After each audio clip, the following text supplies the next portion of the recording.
I think it's an excuse.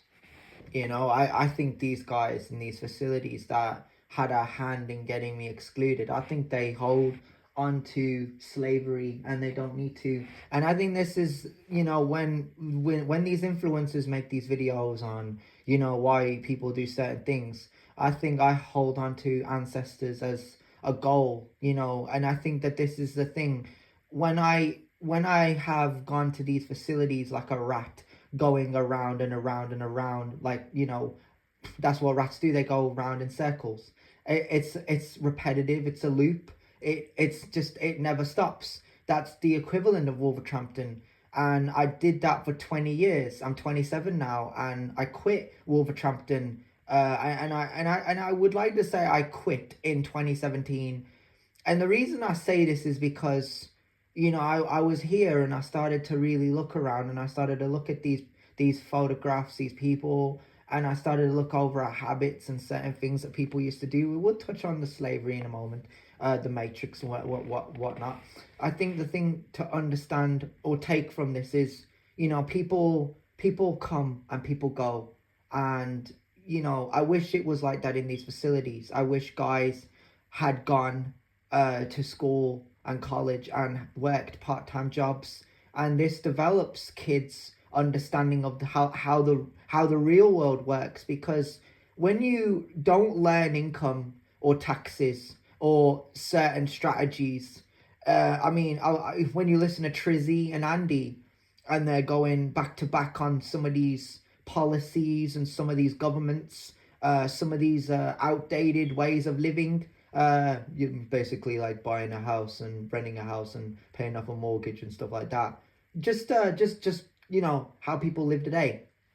And I listen to both of them sometimes. I come across some of their videos. Sometimes it triggers me because I don't know anyone that has that level of confidence, that level of integrity.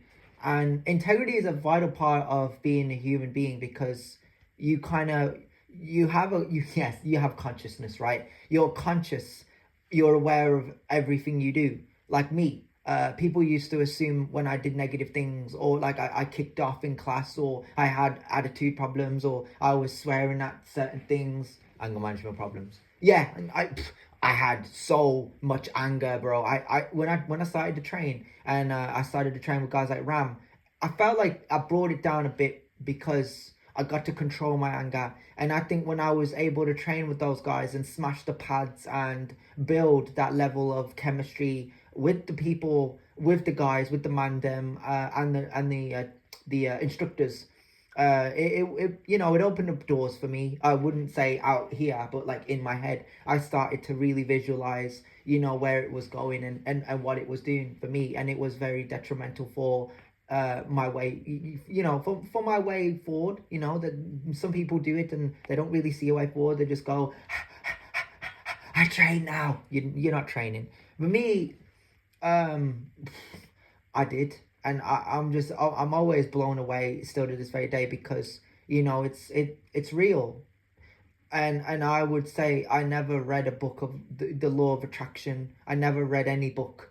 I never came across quotes when I trained at that gym, and now I'm coming across quotes, and it's like a mismatch, because I live in a shithole of a situation that I have no control in, that I don't have the background for, I don't have the skills to maintain it. I was walking with my friend Guns, and I was talking to him. We were having a back and forth about people working jobs, working for the council, the governments, the people that run the countries. And we had an interesting conversation, and I think the thing that really resonated with me throughout that whole day, not so much the whole day, but for the time I spent with him, it was factual. Because if you live with your family members, your relatives, what do you do when they're no longer around? Like, who pays the bills? And this is the equivalent of, like, this is where having a career, having hobbies, having an experience in working jobs or 9 to 5s.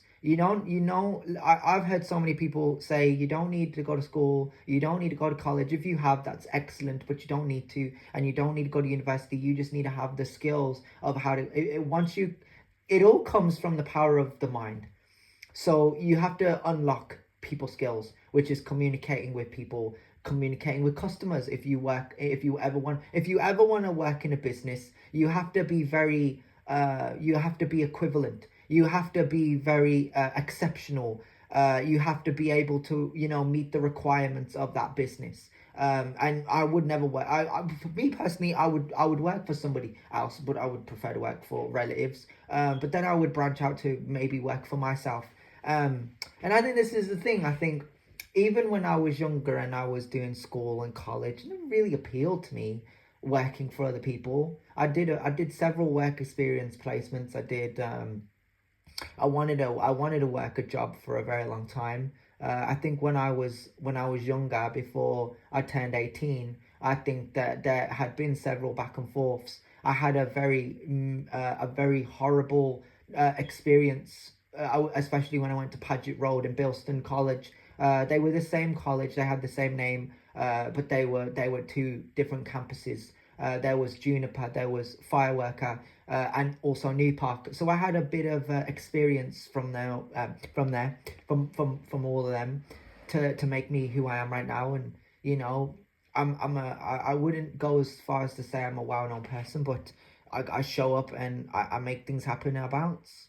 And I need to see paper, I need to see money, I need to see things happening. And people go, the only way you'll see results is if you just keep working. And that's exactly what I did, but I didn't see anything. So I think for me personally, I quit Wolverhampton in 2017, and I don't know, I compromised. And I think this, I want to say this right now because it's a thief of joy when you are born into a day and age, when you're born into a generation and there's so much opportunity out there, so much opportunity in front of you, and you're trying to make do with it. But people around you are lazy cunts. They're lazy bastards. They're lazy pieces of shit. And I walk over to them and I walk past them and I ignore them because I have nothing to do with them. I have no respect for them. I think that when they're ready to act their age, when they're ready to wake up and get away, or stop, I don't know, being slaves in the system, in the matrix, then we'll have a conversation. But I think with me, I think that's the biggest takeaway I can touch on. I think having the level of experience from these facilities, I think it just teaches me as well, is there's a life out there for me, and I could have took it. Your family members, did they compromise? They created the delusion. Actually, I don't know. Actually, I would like to believe that they created the delusion, or maybe they just live in delusion. Yeah.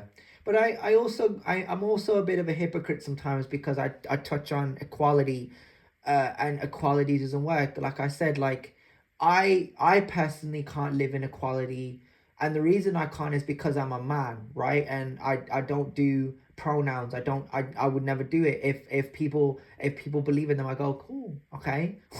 I don't, and I think it's another way for people to push their beliefs onto you. But me personally, like I said, when people move out and people buy their own places and people learn how to pay rent and people learn how to pay their own bills, and they're to themselves and they go, I just want a poster and I just want to believe in what I believe in. I go, you're not hurting anybody, you're not hurting me, I don't care.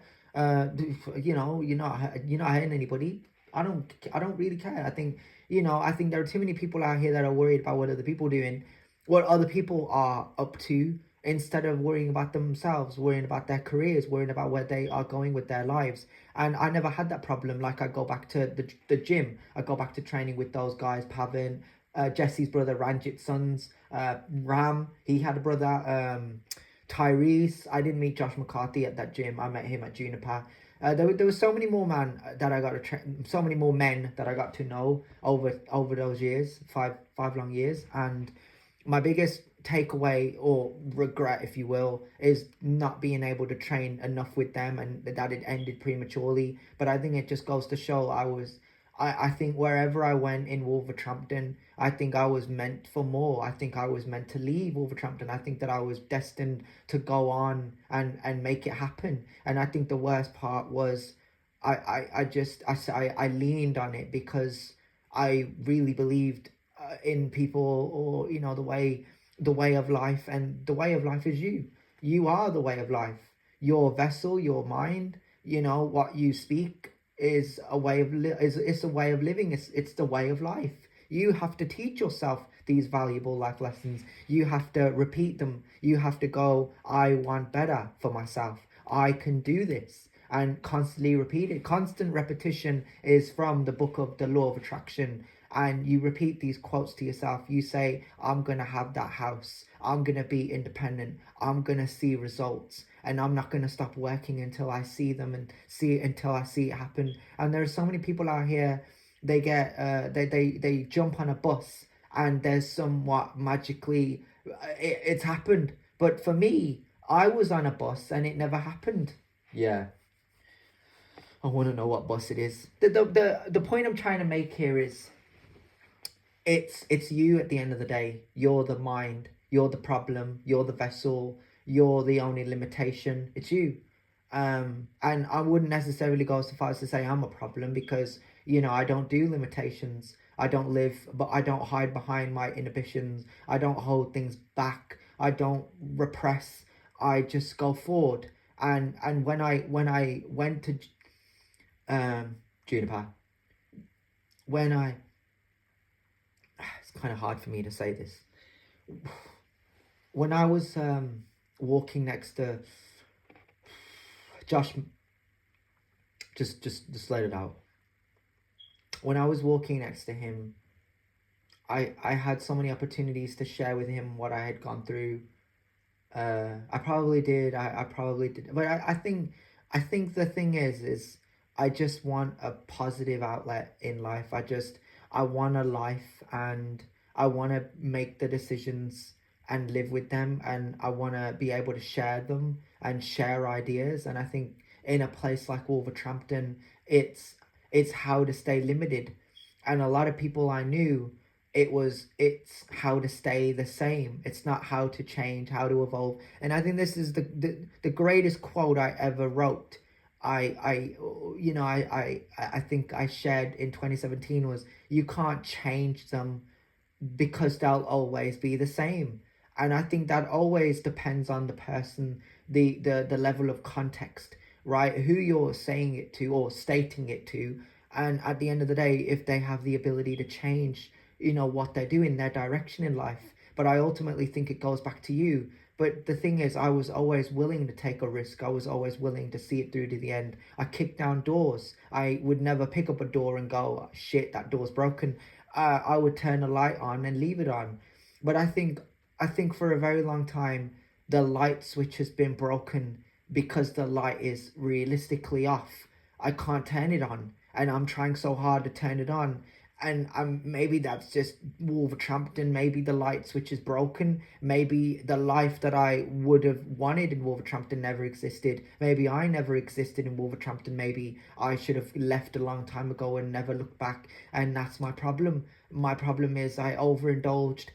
And now I'm starting to read these actual quotes and hear these other people. When these people say the plan was never to stay, the plan was to escape. It's such a powerful quote, and it's a message, because these people come into this day and age thinking they have forever in a day. They have forever they have all the time in the world to waste. And I go, time is money. Time is precious. You can't get time back. You can only create it. You can only make it. And that's the time you spend with the people around you, the friends you're trying to make, the family members you're trying to keep. You hold on to it. And I will leave you with this. I think the worst thing in life is when you get to a certain age and realize you could have done something about it and you didn't. And that's a lot of these family members I knew, or a lot of these family members I know. I've seen a lot of people come and go, and it's unfortunate, and I hold on to them and I hold on to it, and I don't know why. I don't know them. I don't see them anymore. And I think it's best if I let the past be the past and move on with my life. I think there's nothing holding me back. I don't think there's anything keeping me in Wolverhampton. I will never do universal credit, dickhead benefits, job centres. I would never be a slave in the matrix. I could never do it. It's not me. I could never go sign on. I don't necessarily see it as a fruitful or a frugal or even an opportunity. It's how to stay limited. And And that's just it. I think the fact that people come out here making these videos that they have to, you don't need to. You don't have to do what you don't want to do. If you don't want to do it, don't do it. I'm not going to force you.